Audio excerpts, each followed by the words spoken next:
Good morning, and welcome to the Deal Room Live, the daily real estate deal tank powered by Titan Impact Group, a global leader in AI-driven real estate investing and funding, where the real estate world meets speed, precision, and profit. And bring us your deal so we can put it into our AI model that analyzes and structures real estate deals in minutes, generates all the docs you need to get the deal done, and gives you a verified, unbiased breakdown of due diligence report. The investors get the advantage of getting fully vetted AI-analyzed deals that cut their due diligence time down by 60%.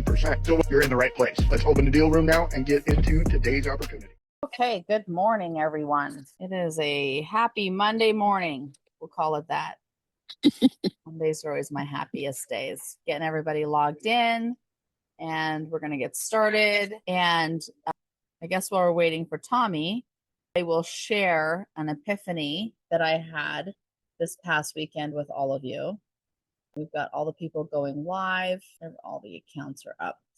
So one of my favorite things to do is, funny enough, play pickleball, and it's become my obsession. And so we have play at a club, but we have a group of us that play pickleball on Saturday mornings, which is a lot of fun. And playing that pickleball, here's what I've noticed, which is really interesting. So if you haven't played pickleball, how it works is it's 11 points. Once you hit 11 points, but the points you also have to have 2 more than the other team. So rather than focusing on 11 points, what I do is I focus on, so say I have 3 points. So I'll say to myself as I'm like getting ready to serve, I'll say I've got 3 and I've got 8 to go. And then I get a point, and then I've got 4, and then I've got 7 to go. Like, that's how I focus and stay like really present to literally what the next one thing is for me to do. And then as a result, most of the time we end up actually winning the games, which is a ton of fun. And I played I had a really great set of games on Saturday. So it was amazing. But again, I assert that it's like, rather than being distracted with, oh, I got all these other things to do, all these other people to talk to, like I'm literally just focused on, I've got 4 and I've got 7 to go. And just one after the other. And we just keep getting point where I just focus on that. So business is the same thing. I remember my very first business coach, she'd always say to me, like, to be mindful of your own business. Like I'm sure you've all heard the term mind your own business. So be mindful of your own business. So being mindful of your own business is like focusing on what is that next one right thing? What is that next one right thing that you need to focus on so that you can achieve whatever it is that whatever the goal is. And typically it should be some like income producing activity, like whether it's a sales call or a call with an investor or a meeting, like what is that next one thing that you're going to do to move forward, to move the needle. So again, it's especially if I'm having a crappy week or whatever, like doing that mental reset and focusing on, like, again, it's so funny how pickleball has like become this like thing that helps me reset. And the other piece is focusing on the ball. Like that's the other piece I realized. My game got so much better when I only focused on the ball. I didn't like pay attention to any of the other people or what was going on anywhere else. I literally just focused on where the ball was like going and where I wanted it to go. And when I did that, my game, like it improved dramatically. So for you, like, what is that thing that you can do? And typically I found if you can gamify it or play games that where you can reset whatever's going on with you, like in work or in business, play the game, but see how we connect the dots. SRA, same rules apply, that how it literally resets that internal thing inside of us so that we're like, oh yeah, that's right. This is the one thing I need to stay focused on to be able to achieve the goals. So if any of you have anything like that, I would love to hear what it is. So I've shared with you, I play cash flow and I do this, and of course now pickleball and do this. So what is it for you that you can have that? Cicely. So I love that you're saying You're muted, sweetie. Oh, wait a sec. Maybe you're not muted. Maybe I just don't have it turned up. Hold on. Try it again. Okay, can you hear me? Now I can hear you. Okay. I love that you're saying focus where, like how you said 4, and then focus like, okay, I got 7 more to go. My coach, this is actually so aligned with what my coach has been teaching me for the last couple of years. So acknowledging where you're at, present, where you're present, and then seeing, instead of thinking of what's missing, the 7 missing, it's like 7 more to do, right? So Right. it's like a rewire of the brain rather than thinking of like scarcity. And so that right there is a golden nugget, 100%. Like, I love that you said that because now my brain's thinking, because I feel like even myself, I do fall into scarcity sometimes. And I'm like, okay, oh my gosh, I have 7 more to go or 10 more to go. But I think if you think that way, then it's abundant, it's momentum, it keeps moving you forward. And then focus on the ball. What I get from that is focus on the target. Focus Right. on see the target, hit the target. So that's what I get. Right. That's what I get from that. So that was golden. Yeah. Okay, good. I just felt the need I had to share it with you, so Yes. I'm glad it made a difference. Thank you. I love it. Blake, Laura, do you guys have anything like that? I would say probably something similar, just being a student, just like breaking down the daily tasks where I feel I get into a system now where instead of like looking at my load for the entire week, I can just systemize it and I break it down day by day, ultimately, where I know I need to get the job done, but I just have to complete the tasks that I have at hand. And then eventually I'll just continue on to the other one. Once I find myself just focusing on that one task, the rest of them just go a lot smoother as well. I love that. So very cool. I like what you said about the gamify thing, right? We'll do that with the parking spot. Like, I have this parking spot. I just ordered it in the front of the building. And certainly, cash flow, you and I for years have played the 3, 4, 5 or rolling of that. But I think also the focus, right? The in business we're taught what is it, where focus goes, energy goes, right? In the world of that, even focus has its acronym on follow one course until successful. And so I think it's easy to get our focus pulled in lots of different areas when we can narrow it in, tends to have the desired result we're looking for. And then you just have fun with it. And it doesn't always, right? We don't always roll the thing. We don't always, but what we're focusing on tends to. So then you got to be responsible for what energy are you giving? What focus are you giving? Is it positive? Is it, because it'll go down either way, whichever way you want to Right. focus it. So that's cool. Okay, so Tommy is back. And to speak to this everyday life, that's possible to step back and reset and realign. As a matter of fact, one of the mentors that I had back about 5, 6 years ago, his name is John Lee. So he had a set of criteria to get through a day, and that was to understand that nobody's dead and nobody's dying. I'm not going to save anybody's life by doing what I'm doing today. And so to bring reality into perspective. But I have a different perspective because I worked in the medical field and as an emergency room nurse, like focusing on one thing probably meant that I killed 3 other people. Because if a stub toe showed up and I was just like, okay, well, I got to accomplish this stub toe, that heart attack and that aneurysm and that stroke over there are going to have to wait because I'm focused on this. And so in nursing, it became a matter of prioritization and delegation and understanding what you have as far as resources to accomplish all things. And there was another mentor that I had by the name of Sohail Khan. Sohail Khan was the king of joint ventures. And as the king of joint ventures, what he did was he would take the opportunity to work with people in the situation they were in and be a super connector in a way. But I paid into his program, and because he said he had secrets to the billionaire behaviors, and he gave out what was called billionaire behavior worksheets. And it was crazy about that worksheet. And Catherine's got one right there. If she hands it to me, I'll be able to show you guys. The billionaire behavior worksheet is literally just, it looks like a kindergarten teacher's daily planner, right?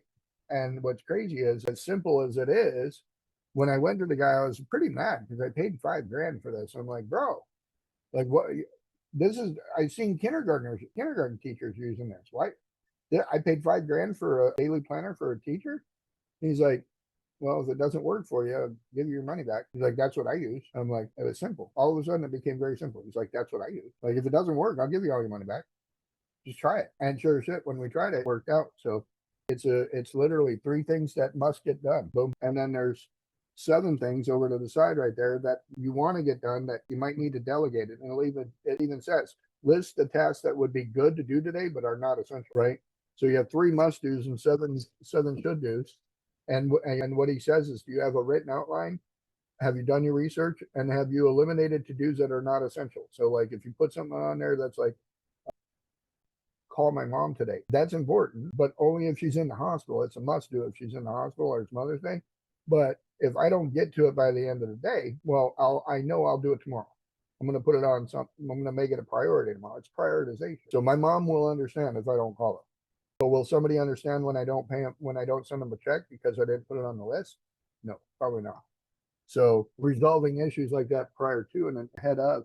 If you guys want more templates and tools like this, you can go to his Facebook group. It's called facebook.com/groups/joint venture group. And his name is Sohail Khan. He's a pretty amazing guy. But we are. What's his name? His name is Sohail, AIL. His name Khan. Joint Ventures. Yep. And then his Facebook group is facebook.com/groups/joint venture group.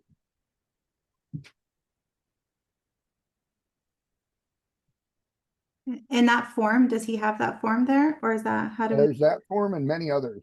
He's got a joint venturing platform that's on there. So it's got templates of all kinds on there. Very useful. So very useful. Bless you. Thank you. So Blake, we didn't get a chance to revisit the property you had sent out an email on. Did you get a chance to reach back out to him and do a little more digging on that? I didn't reach back out to him. I was gonna chat about that today because I just wanted to confirm like that was a property that we wanted to pursue because I just don't want to like just send a deal just to send it ultimately. So I just wanted to confirm that we still want to continue on with the. Well, it's a cash flowing deal, right? Correct. Right. And his cash flow numbers don't correlate with his asking price. And so that's all we're doing is pointing that out to him and saying we will buy it down here, right? And so if we can buy it and the numbers make sense and the numbers tell you what to do. If it don't work, it don't work. And it's not going to work for them when they're being greedy. Period. But we never know. We don't know somebody's situation. Maybe he wants to cash out and move out. And so that's why we would offer the price of 2.1 is so that we can do what we need to do. I think it's unplugged over there. Or no, you're good. I unplugged it on accident. Not on accident, but I didn't plug into it. Anyway, that's Alex back there. He's getting the morning Joe going. So anyway, the project, I think it was what is it again? The car wash. Oh, okay, the car wash. I've got a guy that can properly appraise it and get all the stuff figured out for it. And he's with First Choice Realty. They're represented by a real estate company, right? I believe so. Let me pull up the name of it. I think they were with JLL or something like that. What we want to do is get Dr. Fernando Acosta involved. He's a business broker, and he can reach out to him and say, listen, this is where this needs to be. This is what we're willing to offer, and we can actually get Dr. Acosta involved. So I think that's our next move is to set up the appointment to call and talk to him. Okay. You said you had another conversation with the guy. Did he respond back, or was that with your own AI that you had that conversation? No, I'm just chatting with the AI right now, updating another LOI with the 2.1 cash offer. Got it. Okay. Well, that's good. That's good. And all right. Do you have anything else cooking? Cicely, you're showing me your phone. What you got cooking over there? Not at the moment. Is that him? Okay, thank you. All right. Let's see here. So I'm trying to get in to see that house we ran numbers on last week. It was I want to say a 6,000 square foot house, 5,000, something like that. And it was up toward the mountains area there. When we were looking at that, we put the numbers together on it. They said we can come look at it, but we got to send a proof of funds. Anybody know what proof of funds are? Everybody know? Okay.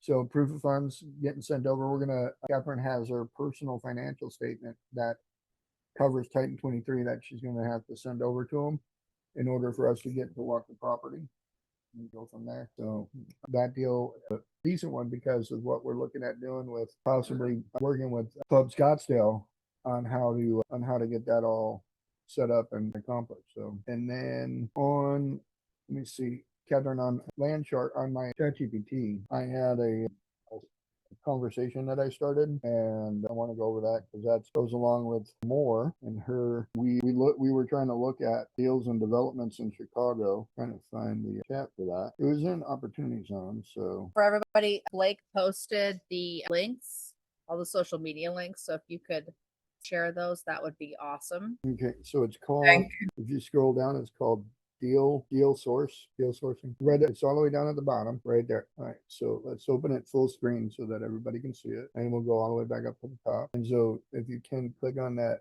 missing middle program guide, and this is what Moore had sent over sometime last week. We were looking at these middle lots, basically.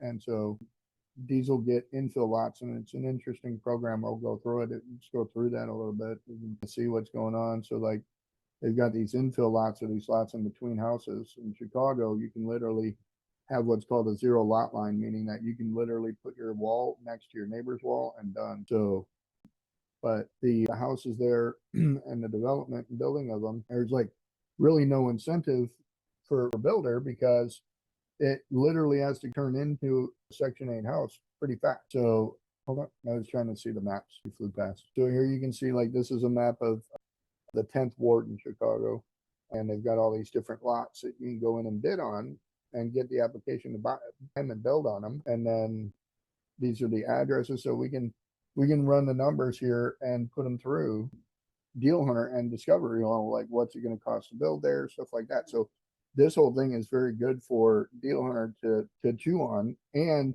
I believe these are in opportunity zone spaces as well. So we could open up like an opportunity zone fund, property management company, right?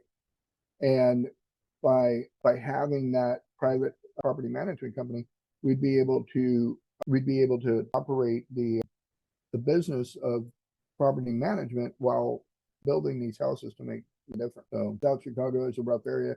My uncle was a police officer in that area, so I grew up hearing all the stories about South Chicago and Harvey, Inglewood, all that. So Oh, really? I grew up listening to all the nightmares he dealt with. Like he was a police officer and dealt with a lot of inner city crap. So, but again, that's why it's hard to find investors to come down there and do stuff. But when you properly incentivize it, does make a significant difference. So that was the information that Amore provided. So let's go look at what Deal Hunter dissected on it real quick, and we can see here. So And if we had time, I also have my LOI ready for the company if we want to just review it real quick. Not now, but a little bit later. We can do that. I'm gonna actually have what we'll end up doing is, why don't you go pull up Dr. Fernando Acosta, and when it's your turn to share the screen, we'll review how to get a hold of him and pull him to the table. Okay. And we'll review the LOI as well. So missing middle program guide, a strategic breakdown for deal hunting and development. So basically what it does is for us, what we can do is we can find discounted land, get public incentives, like I think one of them says it's for $1. You can right there. It's selling vacant lots for $1, and they'll provide up to 150,000 per housing unit. So if you do a 2-flat or a 3-flat on one property, you're getting $300,000 to $450,000 because you're doing a 2-flat or a 3-flat house, right? So it's a public-private infill redevelopment strategy. And so here's where the big opportunity is. What we can do is we can source the development sites for $1 per lot. And what this does is it basically gives us the ability to leverage our position because we own the land, we control the dirt.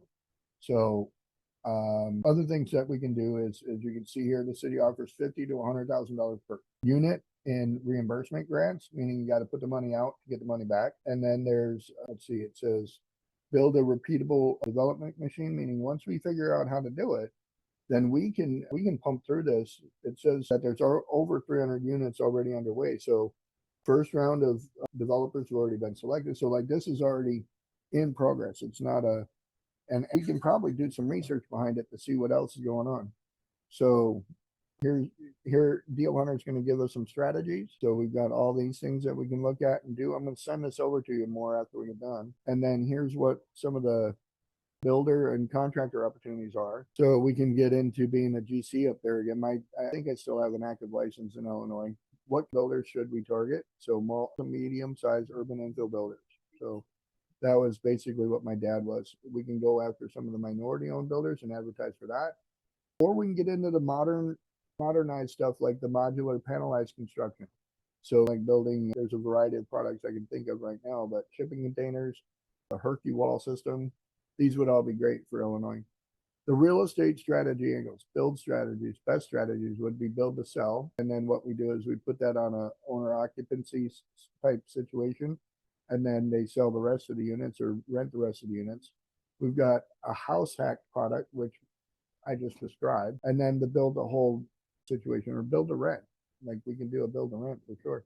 Merchant development is that we build entitlement development pipelines and sell shovel ready projects to larger developers. Like that's a different spin. We go in, we buy the land, we get it all set, we put all the things to it and sell it as a package to somebody. So we can get the construction loan with the city subsidy, like that'll back up the loan. We can do a private money and then do a reimbursement. Or we can just go and try to get the JV equity structure set up by having somebody involved doing that side of it. And then we come in and back them up with our knowledge and know-how. We keep going down. So doing some quick underwriting. If the land cost is zero, and then we get 50 to 100,000, 150,000 in public subsidies, then what we end up with is understanding like how we can make money out of that.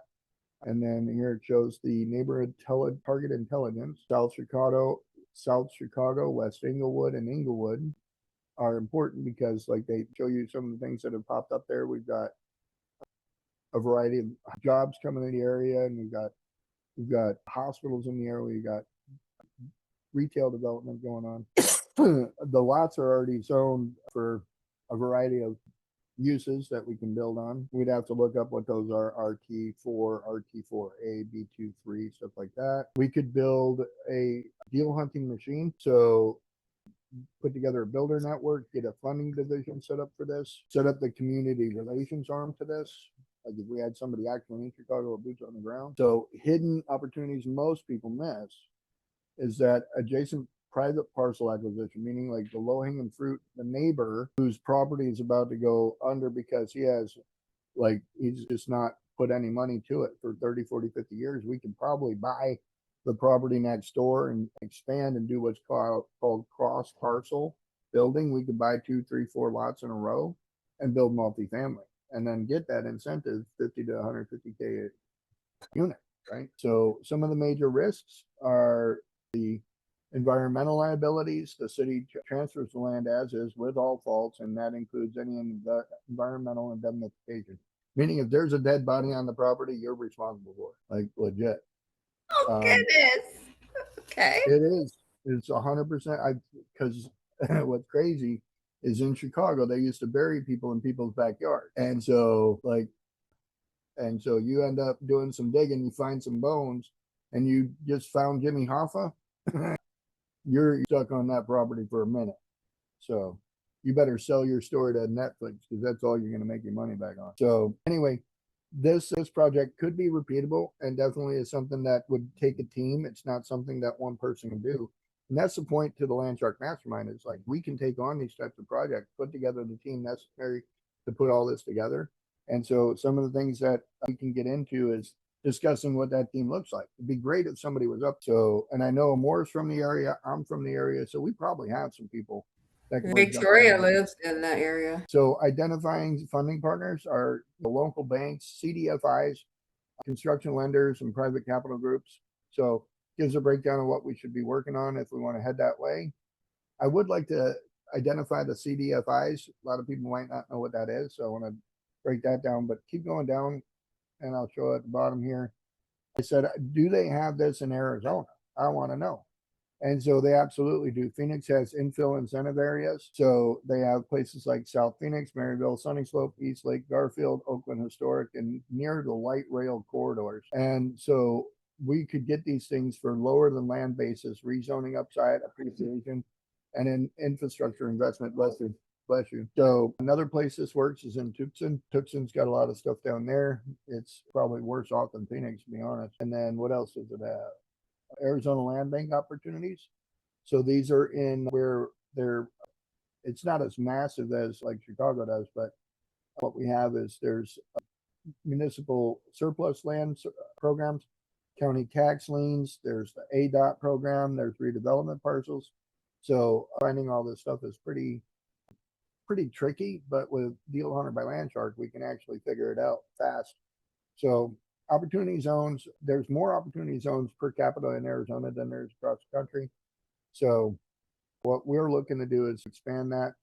And if Illinois can do it, Arizona can do it. I'm boots on the ground here, so that's why I look. And so let's see what it says here. So you can see here how Arizona has the ability to get undervalued infill land before rezoning and appreciation is built in. So the best type of deals to find in Arizona are going to be the small multifamily infills where we can do duplexes, fourplexes, townhome clusters, cottage courts, etc. The build to rent communities, they're actually getting outlawed. I don't know if you heard about that, but they're actually requiring all build to rent communities to make their houses for sale within 10 years. So it's going to be a piggy bank for somebody for about 10 years, and then they got to sell all the houses to individuals. Adaptive reuse is to go and look for motel conversions, office to residential, church redevelopments, and retail conversions. So Phoenix currently wants workforce housing, transit oriented development, density in their infill and adaptive reuse. Tempe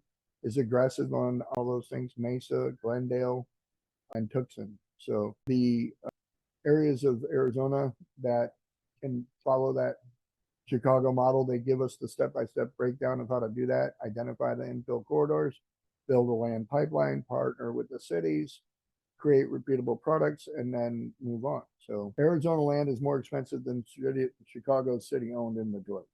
That's a no-brainer. Plus the cost of everything is much higher. So to get the best overall strategic targets, going to Tucson is more important. You're going down. Mesa's the next one, South Phoenix, then Glendale. So the smartest plays are going to be in those areas. What we could do next, right there. So let's do a prompt real quick. Blake, you almost ready? I would like to explore what a CDFI is when it comes to development. And so this is what it's a community development financial institution, like a credit union, and they will usually back up stuff that the other traditional banks won't do. And you can, so what basically a CDFI does is they're again like a more so they're like a credit union or something to that extent, and they go after stuff that has more neighborhood impact, lower ROI. Like for example, they have an ROI cap in some CDFIs. They won't do a ROI greater than 15% because it defeats the purpose of neighborhood impact if the investors are getting all the credit, right? So this might be something good for Tina too, going to look at the CDFIs locally to her for the property she's got in Boone there. So they like ground up construction, they like acquisition and rehab, they love infill development. And then what they want from emerging developers is they want minority developers, first time developers, local operators, and smaller builders. They don't want to work with the big guys typically. So if we have mentorship and structures, experience partnerships, and a public-private alignment, they really like that. And so it's because they can then identify with growing the community that way. So here's some of the cross-reference of traditional bank versus a CDFI. And to find a CDFI, we'll ask it here in just a minute. Keep going. So here's some of the products that they provide. And so a pre-development loan will cover all that. Acquisition loans cover all that. Construction loans, gap financing. So you can see right here on the gap financing, we'll show you something right there. Go back up, please. So gap financing, the bank will give you 70% LTV. Now where do you get the other 30%? Developer has 10%. You can get a CDFI that fills that 20% gap. So then there's mezzanine financing. So it's a higher level of capital raised behind senior debt. So you got like a first position, but then you'll have mezzanine financing and they'll be able to set that up. And then there's also these things called the new markets tax credit. And so an NMTC structure is for like bigger projects and commercial redevelopments and stuff. And the CDFIs will get behind that as well. They like story more than they like bottom line. What CDFIs want to see, strong application elements are right here. So like workforce housing, affordable ownership, Blight removal, meaning like those vacant lots in between, local hiring, and neighborhood stabilization. Having realistic budgets is important, meaning like you're not paying contractors 40% returns or profits. Capable team to do this is right there. Exit strategies right there. CDFIs are really good for this type of thing because they like the infill, the smaller multifamily and stuff like that. So here's how CDFI examples could work. And so here in Arizona CDFIs, we should know. We've got Cristamos CDFI, very active in Arizona. We've got the Local Initiative Support Corporation. They're another one. We got Growth Partners of Arizona, Clearinghouse CDFI. And so this is where the CDFI gets their money. This is really important to understand. This is why they have these programs set up to be more about improvement than about profit, is because they receive their money from the Treasury Department, banks that need CRA credits, foundations, and institutional impact funds. So they are required to put those into targeted areas for community development. So there's a lot more reporting requirements. There's slower process. There's mission alignments that matter. So in what you're doing, if you're really mission focused, then a CDFI can work really well. So if you really want to understand CDFIs, you can deep dive it a lot deeper here, and that's about it. So any questions? Anybody got any questions about CDFIs or this program in Chicago? More, what do you have to say about any of this? I started looking at some lots and stuff, so I just need to look deeper at those. And then some lots that were on the land bank and run it through LandShark to see if the lots even make sense or whatever. Well, with them being free, they're $1, right? What we got to come up with is how much are we going to spend to build there? If we build a 3,000 square foot house that had 1,000 square foot each, and it's a 3-story, 3,000 square foot house with 1,000 square foot deals like that, could be anywhere between 150,000 and 450,000 in subsidies, right? Okay. They're reimbursement subsidies, so we'd have to build it first, then get reimbursed. Got it. And so that's definitely something that a fractional situation could be. Yeah, that's true. Sure. Okay. Thanks. But building a team behind that in Chicago could be a big possibility, very big. And then having the ability to, because it's mostly documentation more than anything. And so if we could come up with a way that we could blueprint it and permit it for a 3-story and then sell that off as a project, that would be the goal. I think that would be the ultimate goal. Okay. That makes sense. Builders don't want to jump through all those hoops. So if we can solve that problem right there, that's the hoop to get through. Okay. Why are we kicking out all the note takers? They're dropping off because the free ones drop off after 40 minutes. The what? They're free accounts. They drop off after 40 minutes. It's not us kicking them out. Oh, I was just checking. I, again, just trying to see why they're disappearing. I don't know. All right. Anyway, Blake, you got this LOI.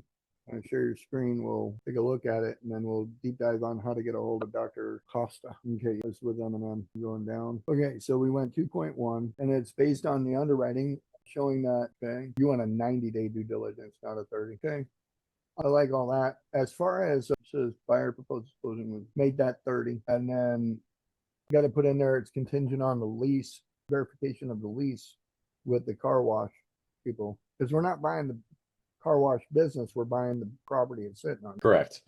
Okay, so put that in there that we're going to need that. Which section should I put that in? It's going to be a separate section. So I would take this back in the Deal Hunter and say, okay, we need to add in there that all leases, all income possibilities, everything has to stay in place and transfer. Right? Remake the LOI, everything there looks great, but what's missing is that the lease for the car wash and the owner for the car wash needs to have valid leases, and they have to be in place with no risk of losing the lease. And we need that verification and documentation prior to signing a PSA. And then did you go ahead and send that? Did you do the math on it to see like where he was at as far as cap rate and all that? With the updated price? It said 12%, but let's see what the math actually worked out to. Right, but go back down right there. All right, so boom, boom. All right, so we don't want to tell them that the cap rate's 12.1. We don't believe their NOI.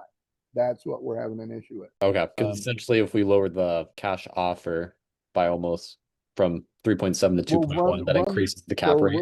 keep going down. Let's look at the DSCR score, right? Because right here on DSCR, well, the annual debt service wouldn't be zero. It'd be based on 2.1. Let's say we're borrowing the full 2.1. And what is our DSCR score on that? Okay. So keep going down. So risk adjustment is a 12% required yield. We can go do a little research on what the yield should be on a car wash.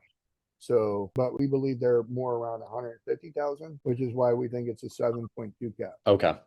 See the difference now? I do. So here's the other part. The company was founded in 2021. So this is not a national credit triple net. So like your risk, like this guy could go and get a drug habit tomorrow and you're done, right? Your tenant's out.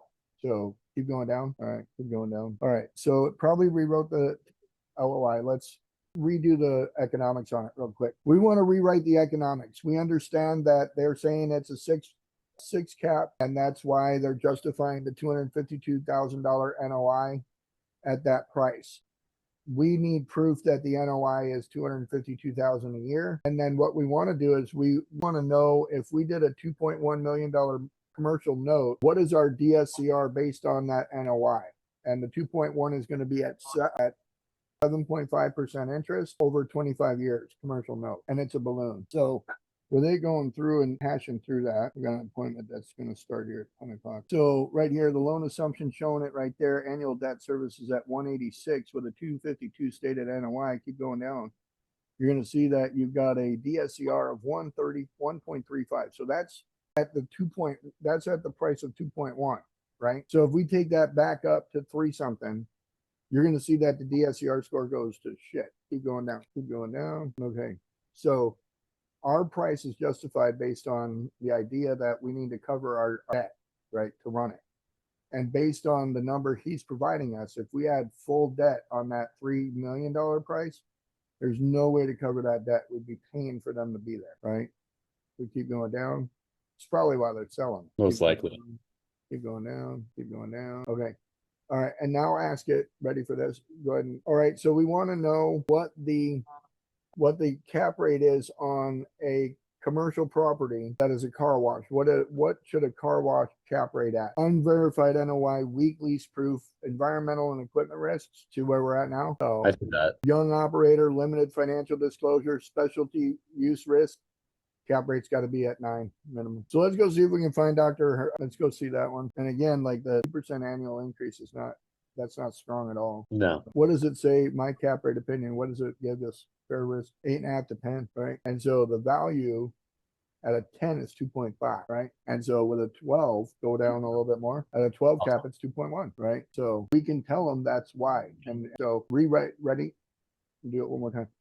Rewrite the LOI and point out that the reason why there's a 12% cap rate is because it's risk adjusted cap rate for everything else. The 6 cap would be if it was a national credit, AAA rated credit rating car wash provider, and this is not. This is somebody who started in 2021. There's no proof of their NOI. There's no proof of it being able to scale or expand, and we know that the facility is outdated. And if the current provider was to, or the current tenant was to vacate, we would have to reconstruct or repurpose the entire property. So make this why our offer is at 2.1 and 12%. And so there's your LOI. Let's go ahead and prompt it again. I would also like to start looking for Dr. Fernando Acosta of First Choice Realty to assist us on putting together a purchase sales agreement for the guy. So please provide us with a way to contact Dr. Acosta. So I think let's see what it's, I'm going to scroll back through the LOI while that loads. You can do that. Well, it's just verifying. That's not the LOI. It's just verifying everything. I think your LOI was down there in the softbox. I think it created in the chat GPT and also created a downloadable piece of it. So it has both. Go ahead and go down right there. It shows like, this is the email you need to send them, right? That's what the email is that you would send them. Hey, how we doing? Come on in, partner. How are you? Good to see you. Good to see you. I'm just finishing up my podcast. I'll be right with you. So you can do that LOI, and then I would not put you could put all those words in there and all those to give them an understanding of you're not a rookie. You are a rookie, but not. So here's Dr. Fernando Acosta's info. As a matter of fact, we have a meeting with him tomorrow, right? Or what day? at 8 a.m. I got an email on it this morning, so So do you want me to hold off on sending that LOI until? let's see if we can get a hold of Dr. Acosta. Okay. That's what I'm thinking. 8 a.m. It's not. Where did it go? Is it on there or no? It says it is, but then I look and it's not. Oh, it's 8 p.m. Who made that? It was me. We were standing in the driveway. Okay. We'll just change the time, right? Okay. So I think that's about it. We got about a minute left. And so we're going to be in here tomorrow morning, 9 a.m. to watch Amor and Trevor present on the Seven Streams Investor Club. And they're going to talk about what an investor club looks like, what it does, all that stuff. So be sure to come back tomorrow. Get on social media, send it to groups, send it to every group you can find, and say webinar tomorrow at 9 a.m. So I appreciate everyone coming in today, and we look forward to you guys coming back and seeing us tomorrow for the webinar. So everyone have a blessed day. All right. Thank you. I'll wrap it up with a prayer. Heavenly Father, thank you for the blessing of this day and the blessing of all the people in here doing this, so that they may be able to do your son's will. In your name we pray. Amen. So thank you, everyone. Have a great day.